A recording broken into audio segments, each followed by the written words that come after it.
গ্রামীণ দারিদ্র্য ও সুবিধাবঞ্চিত মানুষকে ব্যাংকিং সেবা পৌঁছে দিতে আনুষ্ঠানিকভাবে যাত্রা শুরু করেছে পল্লী সঞ্চয় ব্যাংক।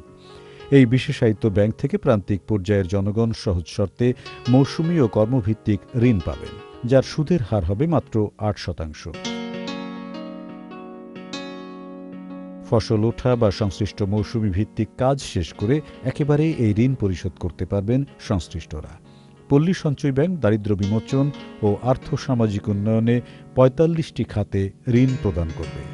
এসব খাতের মধ্যে রয়েছে হাঁস মুরগি পালন, মৎস্য খামার, কুটির শিল্প, ফুল চাষ, খেলনা তৈরি, মাশরুম চাষ ইত্যাদি। ইসলামী ব্যাংক, সুখবর প্রতিদিন।